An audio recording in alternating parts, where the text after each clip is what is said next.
જેના હૃદયમાં ભગવાન મહાદેવની ભક્તિ રાજ કરે છે તેનો જન્મ લેવો સફળ છે, તેનું જીવન ધન્ય છે.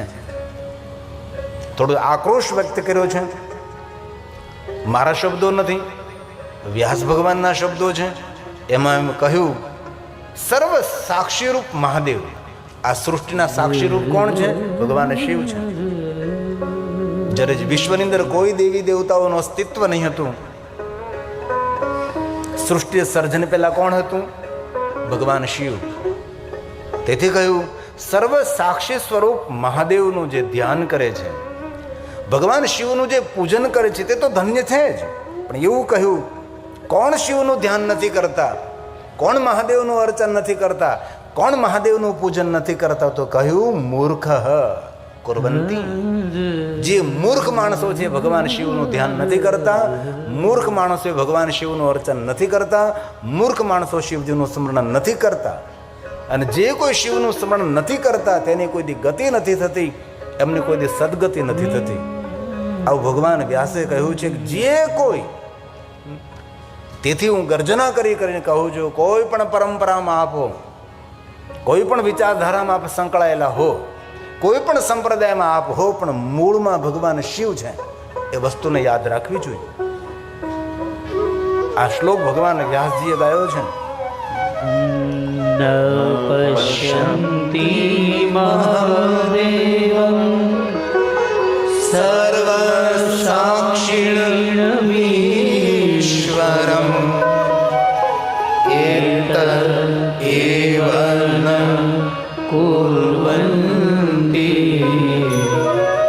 મૂર્ખઃ શંકર.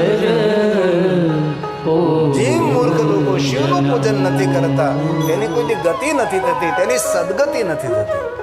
આવું ભગવાન વ્યાસજીએ શિવ મહાપડા ગ્રંથના પ્રારંભમાં કહ્યું છે. બહુ સુંદર વાત છે. શિવ પૂજાના તત્પર રહેનારો મનુષ્ય, પરમ શિવ ભક્ત મનુષ્ય, હે મુનિઓ, પોતાના જીવનને સાર્થક કરે છે. અને ભગવાન શિવ સુધી પહોંચવા માટે 3 પરંપરાઓ છે. એક તો ભગવાન મહાદેવના નિરાકાર લિંગ સ્વરૂપની પૂજા, બીજી પરંપરા છે રુદ્ર જાપ, ત્રીજી પરંપરા છે પંચાક્ષર મંત્રનો જાપ. ત્રિપરંપરા દ્વારા મનુષ્ય તાપત્રય હરમ અને મુક્તિને પ્રાપ્ત થાય છે. કેટલી સુંદર વાતો કરી છે. મુક્તિ માટે કોઈ વલખા મારવાની જરૂર પણ નથી ને. જે માણસ મુક્તિની ઈચ્છા ધરાવતો હોય તેના માટે રુદ્ર જાપ કરો, પંચાક્ષર મંત્રનો જાપ કરો, અથવા નિરાકાર ભગવાન મહાદેવના લિંગ સ્વરૂપની પૂજા કરો, અર્ચન કરો. એ જીવાત્મા બિન પ્રયાસ મુક્ત બને છે. આવું ભગવાન મહર્ષિ વેદવ્યાસજી કહે છે. અને શિવ મહાપડા ગ્રંથમાં લૌકિક કથાઓ જો જ નહીં વાત, જે આપણી સાંસારિક કથાઓ છે. હમણાં આમજામાં કથા હતી તો બહુ દ્રષ્ટાંતકમય કથા કહી, ભાવાત્મક કથાઓ, સાંસારિક બધા દ્રષ્ટાંતોથી માણસો રડે, શ્રોતાઓ રડી પડે, ધ્રુસકે રડી પડે. તો શ્રોતાઓ શું કહ્યું ખબર? આમજામાં બહુ સરસ કથા, બહુ સરસ કથા. મેં કહ્યું એ કથા નહીં હતી, કથણી હતી. સાસુઓના દ્રષ્ટાંતો કોઈ કથા છે? બાપ દીકરાના દ્રષ્ટાંતો કોઈ કથા છે? ભાઈ ભાઈના દ્રષ્ટાંતો કોઈ કથા છે?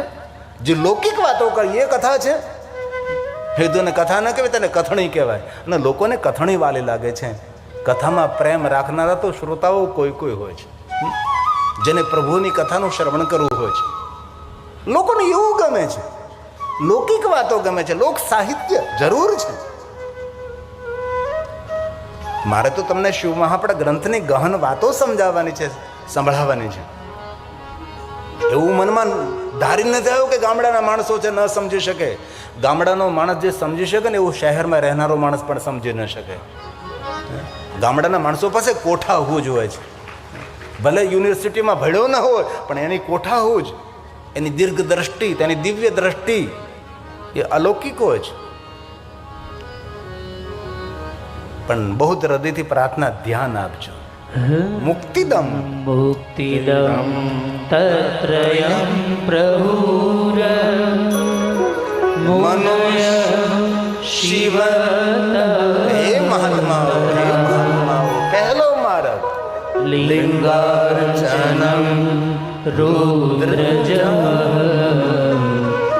પંચાક્ષરમ જપસ્તથા. પંચાક્ષર મંત્રનો જાપ કરો. હાલતા ચાલતા, બેસતા, ઉડતા, ખાતા, પીતા, ઊંઘતા, જાગતા, પવિત્ર અવસ્થામાં, અપવિત્ર અવસ્થામાં, ઘરમાં, વનમાં, સ્મશાનમાં, કોઈ પણ સ્થિતિમાં જપે પંચાક્ષરમ સર્વ સિદ્ધિ લભે નર. દુનિયાની દરેક સિદ્ધિને પ્રાપ્ત કરવી હોય એમને પંચાક્ષર મંત્રનો જાપ કરો. પણ સિદ્ધિ એટલે શું? કોઈને ફૂંક મારીને ચકલી બનાવી દેવી એ સિદ્ધિ છે? સિદ્ધિનો અર્થ થાય છે સિદ્ધિ દ્રષ્ટિ, દિવ્ય દ્રષ્ટિ, આગવી દ્રષ્ટિ, આગવી સૂઝ, કુચાગ્ર બુદ્ધિ, અને સિદ્ધિ કહેવાય. અને આપણે જ લોકો એવું સમજીએ કે સિદ્ધિ એટલે જાદુ મંત્ર. નહીં, નહીં. શ્રદ્ધા અને વિશ્વાસનો વાત અલગ છે, બાકી જાદુ વસ્તુ અલગ છે. લોકો એની પાછળ દોડે છે. તે સિદ્ધિનો અર્થ થાય છે દૂર દ્રષ્ટિ, દીર્ઘ દ્રષ્ટિ, દિવ્ય દ્રષ્ટિ. ભગવાન મહર્ષિ વેદવ્યાસ કહે છે સતત પ્રયત્ન પૂર્વક મહાદેવને જે શુભ કથાનું શ્રવણ કરે છે, ધ્યાન દીजिए और हृदय में एक बात याद रखिए कि कथा कोई वार्ता नहीं, कथा व्रत છે. દુનિયાના દરેક વ્રતો આપણે કરી ન શકીએ, પણ જો કથાનું શ્રવણ કરીએ તો દરેક વ્રતોનું ફળ કથા શ્રવણ કરવા માત્રથી પ્રાપ્ત થાય છે. તેથી આ કથા વ્રત છે. અને ક્યાં 24 કલાક સાંભળવી છે? સદગુરુદેવ શ્રી જનકસિંહ સાહેબે 9 દિવસને રોજ અમે 3 કલાક, 3 કલાકમાં તો આપણે અડધો કલાક તો મોડા આવીએ. એ તો આપણો સમય ગયો જ. અને સમય હાથમાંથી સરી જશે પછી હાથમાં ફક્ત પસ્તાવો રહેશે. તેથી એટલું મોટું આયોજન કર્યું છે. સમય પર કથામાં પધારીએ આપણે. અને મેં કાલે પણ કહ્યું હતું સમય અનુસાર અહીંયા પધારીશ. 3 વાગ્યા પહેલાં મારે આવવાનું, પણ રાઈટ 3 વાગે હું વ્યાસપીઠ ઉપર હતો. પણ આજ મારે થોડા મહેમાન આવ્યા એટલે થોડુંક એમની સાથે મારે વાર્તાલાપ કરવો પડ્યો. આપની પાસે પણ હું આગ્રહ રાખું છું કે આપ સમય પર ભગવાન મહાદેવની કથાનું શ્રવણ કરવા પધારો. ભલે પહેલાં નથી કહેતો, પણ 9 દિવસ કથાનું શ્રવણ કરો. કથા કલ્પ વૃક્ષ છે, કથા કામધેનુ છે. ચરિત્રમ દેવ દિવસ્ય મહાદેવસ્ય અપારમ પરમોદારમ ચતુર્વર્ગસ્ય સાધનમ. ધર્મ, અર્થ, કામ, મોક્ષ માગવા ન પડે, આપોઆપ કથા આપે છે. તેથી શિવ મહાપ્રદ ગ્રંથમાં કહ્યું સતત પ્રયત્ન પૂર્વક મહાદેવજીની શુભ કથાનું જે શ્રવણ કરે છે, જે સાંભળે છે, હે બ્રાહ્મણો, શિવ પ્રત્યે જે પ્રેમ ધરાવે છે એવી બુદ્ધિ ધરાવનારો માણસ ભગવાન શિવના સાનિધ્યને પ્રાપ્ત કરી શકે છે. પોતાની કામના, મનોકામનાની પૂર્તિ કરી શકે છે. આ ભગવાન મહર્ષિ વેદવ્યાસજીના વચનો છે. શ્લોક એટલા માટે હું બોલું છું, હું કોઈ કાલ્પનિક વાત તમને નથી કહેવા માંગતો. જે ભગવાન મહર્ષિ વેદવ્યાસજીએ કહ્યું છે એ આપની સમક્ષ હું કહેવાનો પ્રયાસ કરું છું. અઘરું જરૂર લાગે છે, પણ સમજવું બહુ જરૂરી છે. વિદ્યાર્થી ભણતો એને અઘરો વિષય પકડે જ નહીં તો સફળ કેવી રીતે થઈ શકે? એ ક્લાસ 1 ઓફિસર કેવી રીતે બની શકે?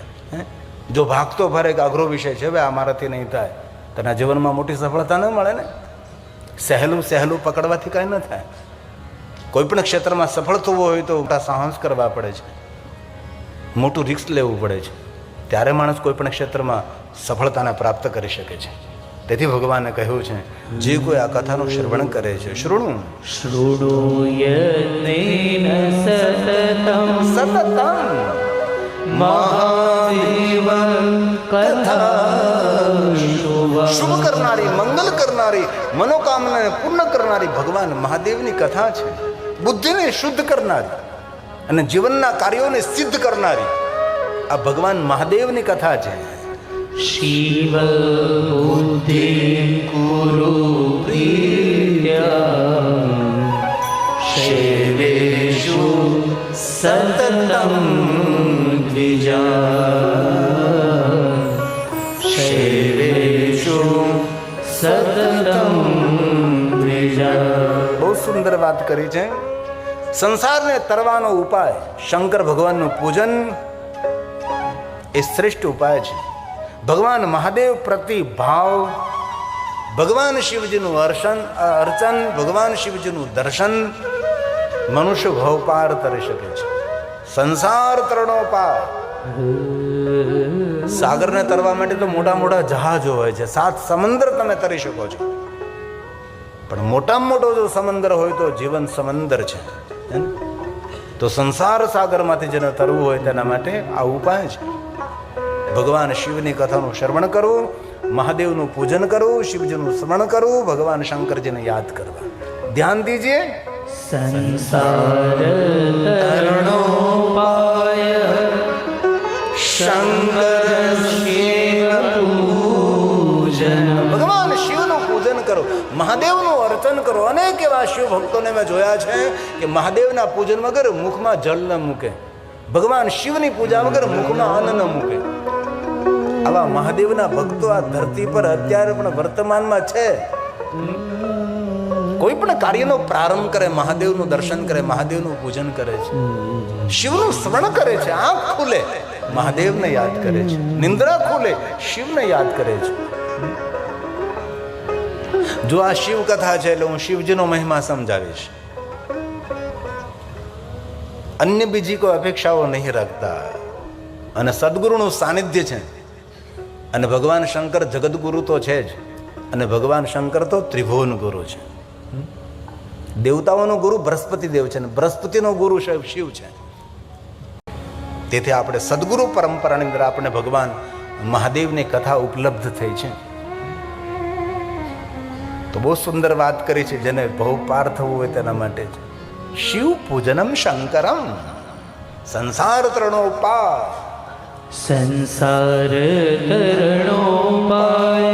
એક એક શ્લોક મહાદેવનું આરાધન છે. એક એક શ્લોક આપણને પુણ્ય આપે છે. એક એક શ્લોક પાપમાંથી મુક્ત કરે એમ નહીં, એ ખોટી વાત છે. ઘણા માણસો એમ કે કથા સાંભળવાથી પાપમાંથી મુક્તિ મળે. હું આપણે પાપિયા છીએ?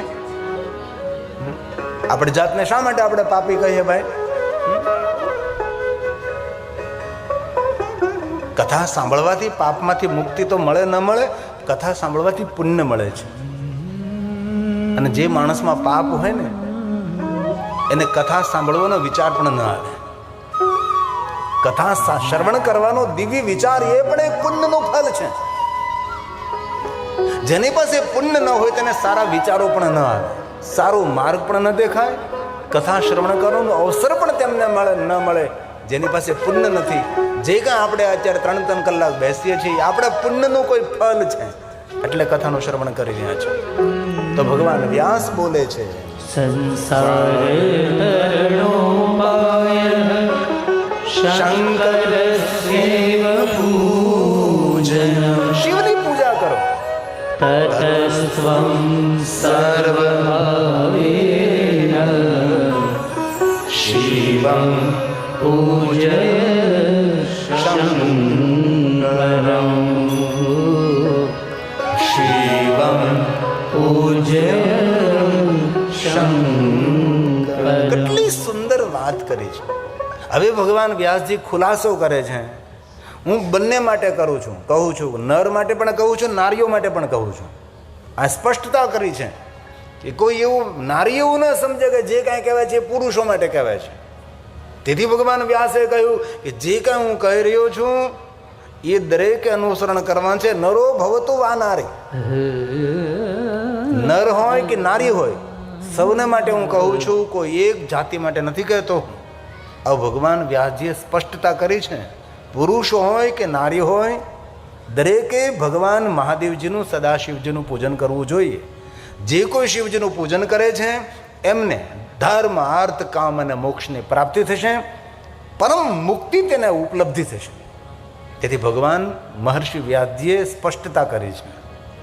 સુનિએ જરા. નરો ભવતુ વા નારી મામભ્યર્ચે સદા શિવં ધર્માર્થં ચ કામં ચ પ્રાપ્ય મુક્તિં विन्दति भ्रमप्यं मुक्तिं च विन्दति। તો આ કથા પ્રયાગ તીર્થની અંદર સૂત પુરાણે ગાય છે. અને પ્રયાગ તીર્થ કોઈ સામાન્ય તીર્થ નથી, દરેક તીર્થોનો રાજા છે અને ચક્રવર્તી રાજા છે. માધવ વેણી, વેણી માધવ જેના સખા છે, જેના મિત્ર છે.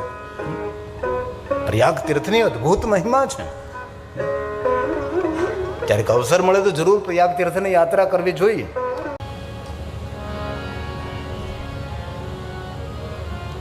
અમે ગયા વર્ષે પ્રયાગ તીર્થમાં કથા કરવા માટે ગયા હતા. ત્યારે એક પ્રયાગ તીર્થના મહાત્મ્ય માટે એક સુંદર રચના કરી હતી કે પ્રયાગ તીર્થનો મહિમા શું છે. હિન્દીમાં છે, કારણ કે ગુજરાતની અંદર ગુજરાતી ભાષા, ગુજરાત બહાર નીકળો એટલે હિન્દી ભાષા છે. જ્યાં ગંગા યમુના માતા સરસ્વતી જ્યાં નિવાસ કરે છે, તીર્થરાજ પ્રયાગ છે, વેણી માધવ છે, અનેક તીર્થો છે. ભારદ્વાજ ઋષિ જ્યાં ભગવાન રામજીની કથાનું ગાયન થયું, યાજ્ઞવલ્ક મહારાજ, સૂત ઓર શૈનક આદિ મહાત્માઓની સુંદર કથા ભૂમિ છે. ત્યાં સુતેલા હનુમાન છે, જેનું નામ છે લેટા હુઆ હનુમાન, લેટા હનુમાન, સુતેલા હનુમાન છે. જેમ આપણે સાળીપુર હનુમાન છે, બુરખિયા હનુમાન છે, ઉતાવળા હનુમાન છે, રોકડિયા હનુમાન છે, ટાંગતોડ હનુમાન છે. હનુમાનજી કેટલા જો તો વિચાર કરો. એક ગામ આવા અનેક હનુમાનજીના નામો છે. તો प्रयाग तीर्थ में लेटे हुए हनुमान जी, 1 मिनट के लिए प्रयाग तीर्थ को याद करें भाव से और आदर के साथ.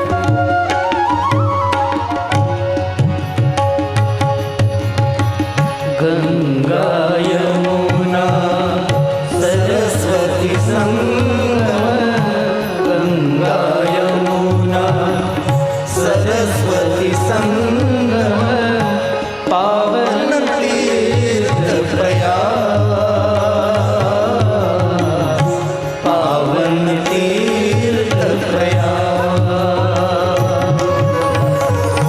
गंगा यमुना सरस्वती संगम, गंगा यमुना सरस्वती संगम, पावन तीर्थ प्रयाग, पावन तीर्थ प्रयाग. तीर्थराज की महिमा न्यारी, तीर्थराज की महिमा न्यारी, ब्रह्मलोक का, ब्रह्मलोक का पावन तीर्थ प्रयाग, पावन तीर्थ प्रयाग.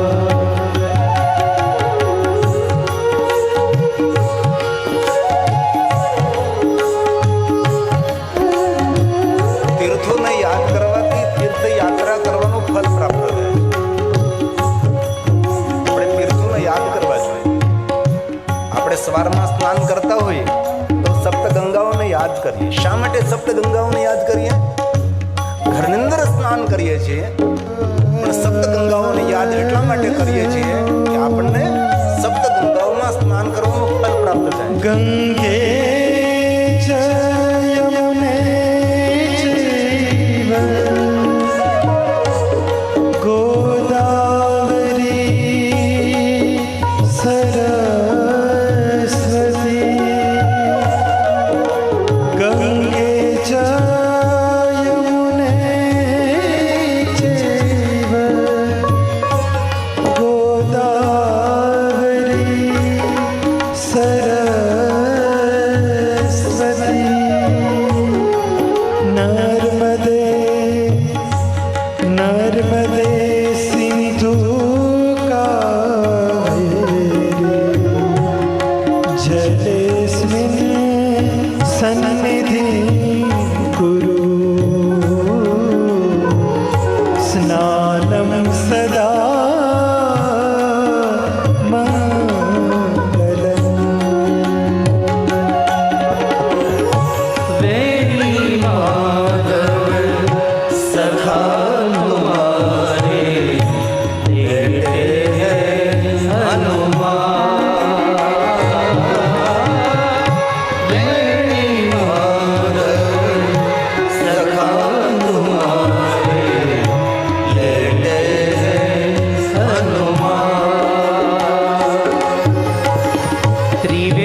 ગણેશની કોઈ યાદ